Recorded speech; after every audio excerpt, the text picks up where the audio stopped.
Phnom Penh, capital of Cambodia. It is April 2019. Just over 40 years ago, on the 6th of January 1979, this busy Southeast Asian city lay silent. Pol Pot's army, the Khmer Rouge, had fled from Vietnamese forces.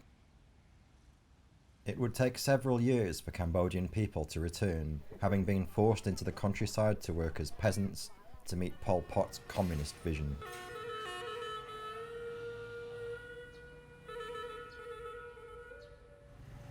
Anyone seen to defect were systematically starved, tortured and murdered in hundreds of what became known as killing fields. Chung Ek, just outside of Phnom Penh, is one example, and now a tourist destination.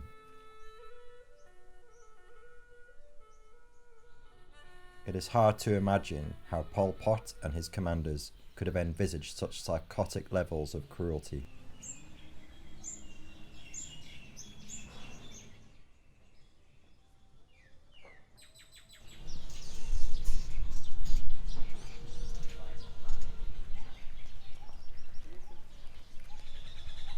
A so-called killing tree, its jagged edges used to slit throats. An estimated 2 million were wiped out in under 4 years from a population of 7 million. Khmer turned against Khmer, most of them placed into mass graves such as these. Women, men and children. It's pretty well known now, particularly because of the Khmer Rouge tribunal. And they came in, they sacked the city, they forced everybody out at gunpoint, they took everything that they could, anything that wasn't bolted down they claimed, and they moved everybody out into the countryside, and in the process they became a psychopathic, maniacal, stupid, paranoid group of people who saw enemies everywhere. First they took care of them, and then they saw enemies within their own and they took care of them and slaughtered about a third of their own population. Tuol Sleng, also known as S21, was a high school in a suburb of Phnom Penh that the Khmer Rouge transformed into a torture prison, one of dozens throughout Cambodia. Prisoners were subjected to a level of cruelty which many have found hard to believe.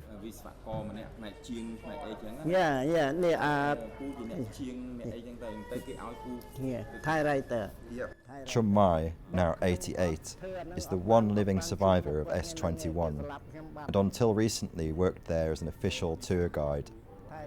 After being tortured for 10 days, he was identified as a useful, fully qualified mechanic and ordered to fix typewriters, upon which Khmer Rouge soldiers used to type up the confessions of involvement in espionage, which were routinely beaten out of prisoners. These confessions were largely untrue and a last resort by prisoners in the hope that their lives would be spared, or simply the hope that their abusers would beat them less heavily and reduce the frequency. Chum Mai himself was beaten 3 times a day, for 6 hours each time, for 10 days, with a twisted metal pole, before being employed as a typewriter repairman and general mechanic. For his services, Chum Mai's life was spared.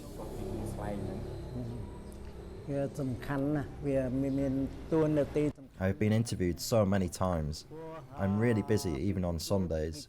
I have spoken to all 25 cities and provinces in Cambodia, and I've given talks in Germany, Japan, Switzerland, France and the USA. Cambodian people visit S21 to learn what happened. It's important for people to do this so that they can tell the rest of the world what happened. But people also want to work and move on. I cannot blame them. I understand and support this feeling. After the Khmer Rouge, the city of Phnom Penh had been destroyed, and at S21 there were only 17 survivors from 22,000. The others had their throats cut before the Vietnamese could reach them. All the buildings and amenities, everything, had been destroyed by Pol Pot's army. Afterwards, some people dealt with it by not returning to the city, Some dealt with it by leaving the country for others nearby, and some came back. Everyone dealt with the atrocities in their own way. So have people moved on from this madness? Have the population managed to deal with the psychological damage caused by such horror less than a generation ago?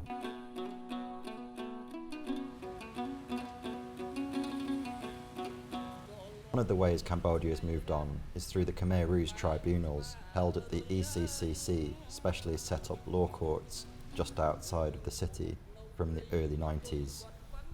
With the tribunal, that has done, it's been widely criticised and in many cases for good reason, but it's done enormous good. It's put the Khmer Rouge on the school curriculum. There have been a lot of programs reuniting family members who hadn't seen each other since before 1975. It's discussed about openly. No one's frightened of the Khmer Rouge anymore. One of my greatest personal experiences was to sit with a bunch of very old ladies who had had a very hard life and they were from the remote villages, and they were dressed as such, and they were sitting there in the courtroom not 10 feet away from Q Sampan when he was pronounced guilty. And the look on their faces and the feeling you could get from them, it's like, yeah, we got this bastard. He's not going to touch you anymore. And I think a lot of people, there are 500,000 people went through the tribunal's doors, and I think it did a lot of good in terms of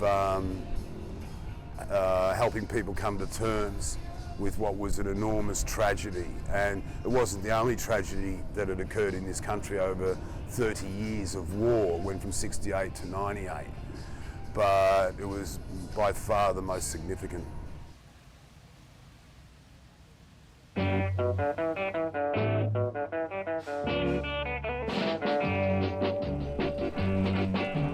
So what did the younger generation think? I travelled to the University of Cambodia to find out. I appreciate that I was born in Cambodia because I think it is a land of natural, yes, and nowadays it's in a peaceful and we have freedom, and we can get education. We can go wherever that we can do. We can go. That is, I still like this country. Even no matter what we have now, it's better than the last 40 years, better than that region. But we still need more, because every country in the world, they still want to develop, even they are a developed country, but they still not stop at this. They still want to develop their country.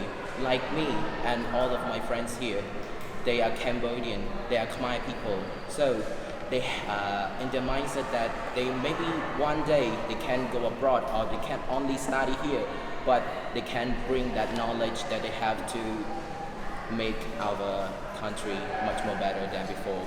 Yeah. These students are clearly focused only on the future and not on the past. But not all students see things this way. Yes, they really talk much about the problem. Yes. Okay. And what kind of things do they talk about? They talk about the hardly, and about the food, and about the killing. Really? Wow. Yes. So they talk about details? Not much detail, because they talk about some place is better than other place, so it's so different. Is it the older members of the family who talk about it, or is it the younger ones? So, like, is it mother and father, or is it grandparents? Grandparents. Yes. So when this time my parents also young too, so it's not hard for the young.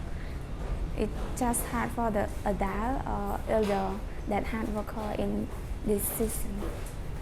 Sure.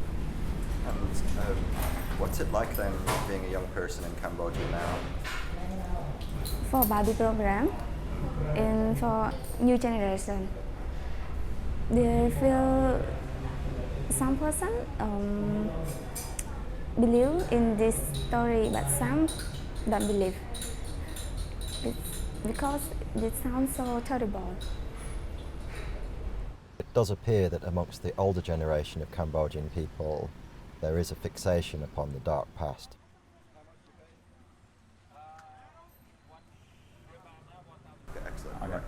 Bunsak Butt, a 34-year-old Khmer photographer, does not see things in the same way. I think the last 10 or 20 years ago, when I was a bit younger, I think they talk, but only sometimes I only hear from school, but from not much from them. But yeah, I hear from them sometimes. But recently, I never heard anybody say about this. I rarely hear people say about the Pol Pot of Khmer Rouge.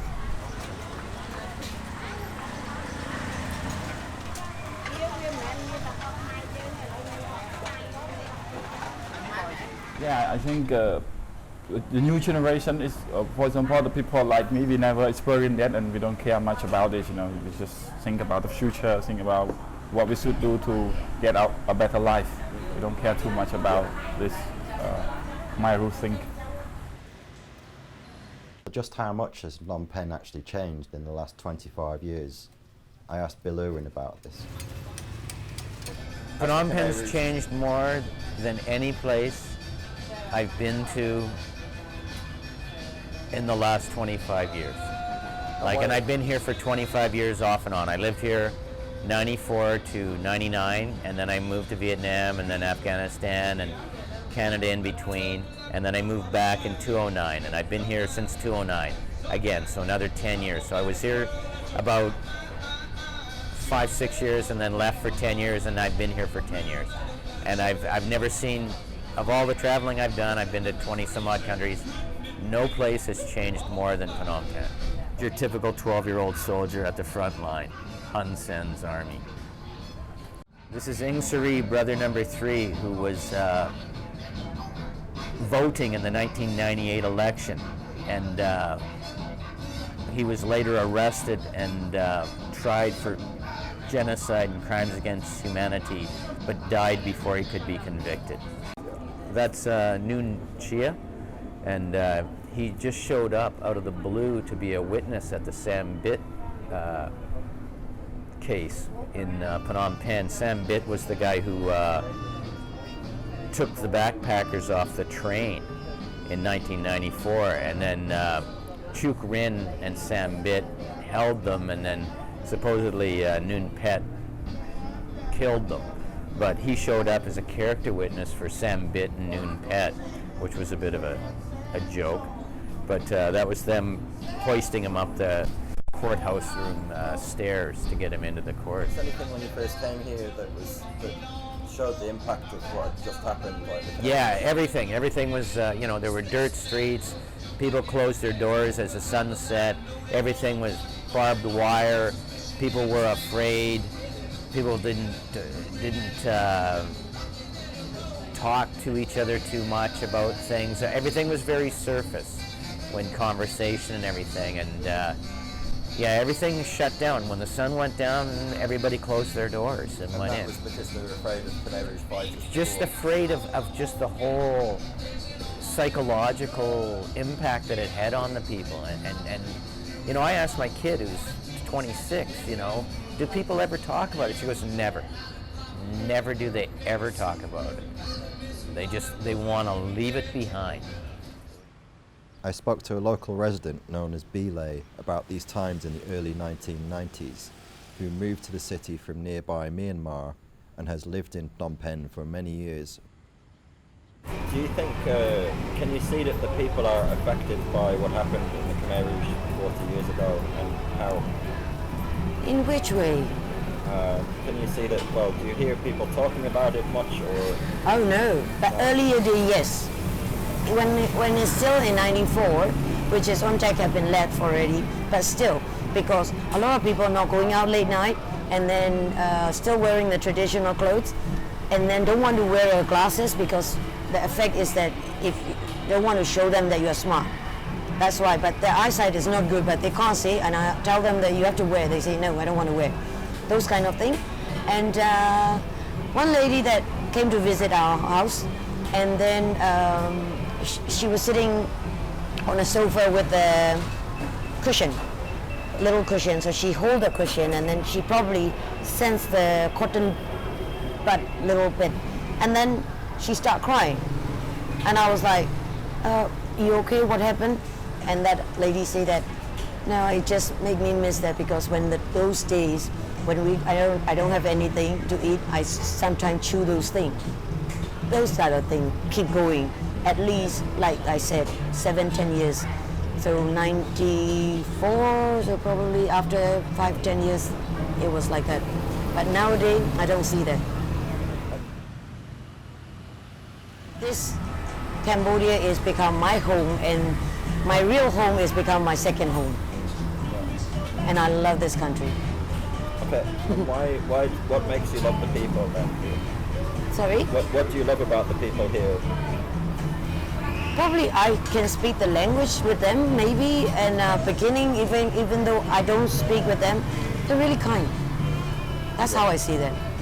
They're okay with that. They're friendly in a way.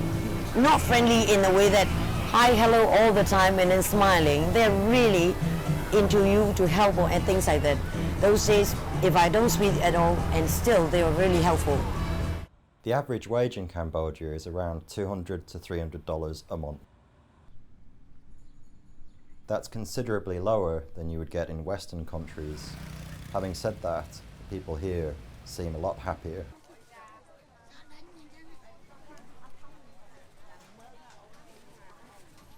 Perhaps Phnom Penh is now focused on the future. There is a residue of the past in grandparents, in difficulties that have gone on before that are absolutely unimaginable. But the city seems to have moved on now.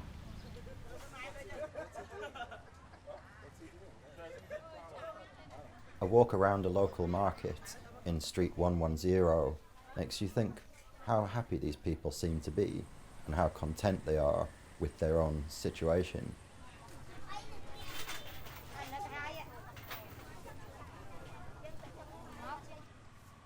Perhaps having gone through what they have done has made them appreciate the finer things in life, eating, laughing with friends, talking. There even seems to be a pleasure in hard work.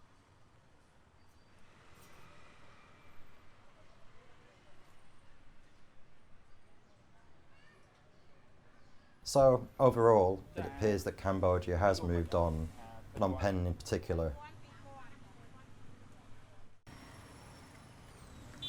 The horrors of the Khmer Rouge live on in the memories of the older ones, but it does also live on in the schools where it is taught, and it is seen as a lesson to be learnt from, and never to be repeated ever again.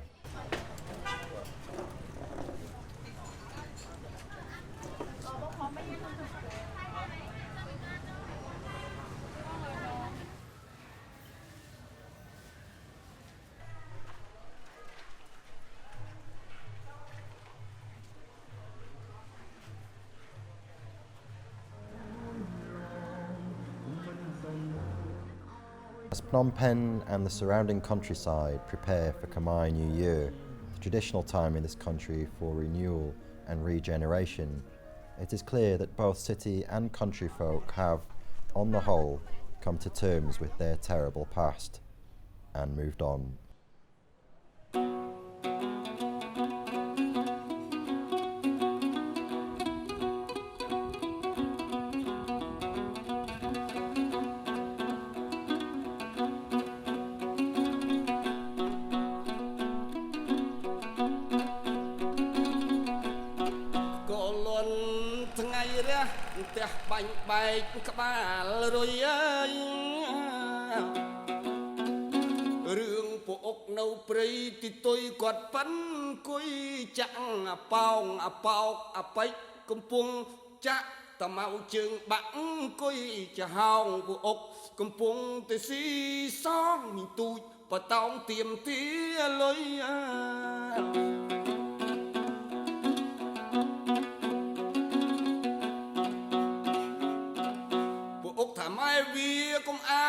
កិនអញស៊ីសងសិនម៉ែទុយលះណាស់ទៅពីទារលុយរត់ទៅគ្នាអង្គុយក្តៅគូតមិនទាន់មីទូចថាអូវាឈ្នះហើយចាញ់មកកាក់មកអញទៅទិញមន់ព្រោះកូនឈឺឥឡូវវាក្រន់ល្បិតអញបន់លៀងឲ្យចំណៃ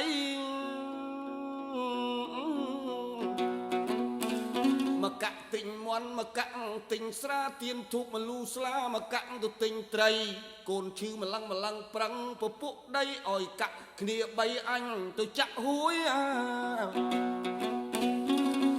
ពួកអុកថាម៉ែវាកុំអានវអាប៉ោងអញឈ6នឹង1ហងធ្វើយ៉ាងហ្នឹងតិចគ្រូមិនជួយហងទៅចាក់ហួយចាក់ទៅក្នុងស្នៀតបើឃើញប្រុសគិតទៅអង្គុយព្រោកបើចាក់ខ្លាឃ្លោកឲ្យទៅកំឡោះបៀត